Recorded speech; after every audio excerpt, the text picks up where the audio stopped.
हितियान मो गुआनशान के लिए महंगा वाला सैंडविच लाया तो मो कहता है कि प्लीज तुम्हें इस तरह से पैसे वेस्ट नहीं करने चाहिए, लेकिन हितियान कहता है कोई बात नहीं। वो लोग एक ब्रिज पर थे और नीचे वहाँ पे पानी में एक पिगी को देखा। हितियान ने कहा कि चलो इसे बाहर निकालते हैं। हितियान उस पिगी को पकड़ने गया और मो से कहा कि मेरे पैर को पकड़ के रखना। मो उसे पकड़ के रख रहा था। हितियान कहता है कि मेरा पैंट टाइटली पकड़ के रखना, उसे नीचे मत खींचना। मो पूरा दम लगाते हुए बोलता है कि बकवास करना बंद करो। हितियान अपसाइड डाउन था तो उसका टी शर्ट नीचे हो गया।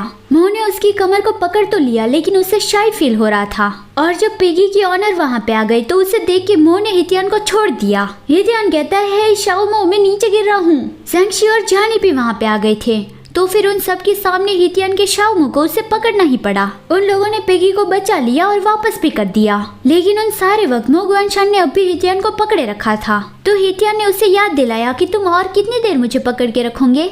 फिर अगले सीन में जानी और ज़ेंगशी एक शर्त लगाते हैं, अगर ज़ेंगशी ऊंचा कूद पाया तो जानी अपने बालों को पोनी टेल की तरह बांधेगा। ज़ेंगशी ने ऊंचा कूद तो लिया लेकिन वो एकदम ही नीचे गिरने वाला था और चेयर से टकराने वाला था। जानी ने चेयर तो साइड में हटा ली लेकिन वो दोनों ही पोछे वाली बाल्टी के साथ टकरा गए। जानी कहता है मुझे पोनी टेल में देखने का तुम्हें इतना ज्यादा मन है। ज़ेंगशी कहता है नहीं, इतना भी ज्यादा मन नहीं है। फिर अगले सीन में बस्कट कुछ बताने में हेजिटेट कर रहा था। मो कहता है अगर फटना है तो जल्दी से फटो। बस्कट कहता है क्या ये जैकेट नया है? मो कहता है क्यों, तुम्हें कोई प्रॉब्लम है? बस्कट कहता है वो क्या है, मैंने ना अभी ही सेम ऐसा जैकेट किसी को पहने देखा। आई थिंक वो पर्सन ना।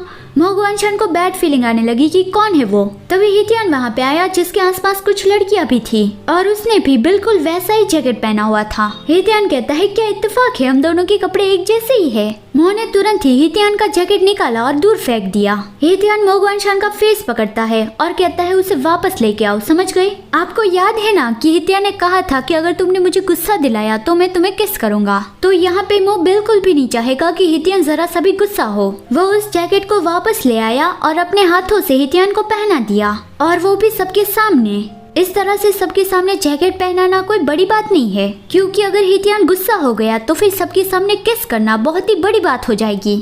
फिर लंच ब्रेक दौरान जानी बहुत ही जल्दी में चाह रहा था क्योंकि आज लंच में फ्राइड चिकन मिलने वाला है। रास्ते में जानी को एक टर्टल मिल गया जो उसे बहुत ही क्यूट लगा तो वो उसे अपने घर ले जाना चाहता था। ज़ेंगशी कहता है मैंने सुना है कि टर्टल्स ना स्पिरिचुअल होते हैं तो फिर तुम्हें पहले उसे पूछना चाहिए। जानी पूछता है कि छोटे कछुए क्या तुम मेरे साथ घर चलना चाहते हो? हितियान ने जोर से उसके कान में चिल्लाया कि बिल्कुल भी नहीं। जानी को झटका लगा और उसके हाथ से कछुआ गिर गया। हितियान कहता है शायद भगवान की यही मर्जी होगी और वो जाने लगा तो जानी ने अपना जूता उसे मारा। जानी को परेशान करना हितियान ने अब भी नहीं छोड़ा।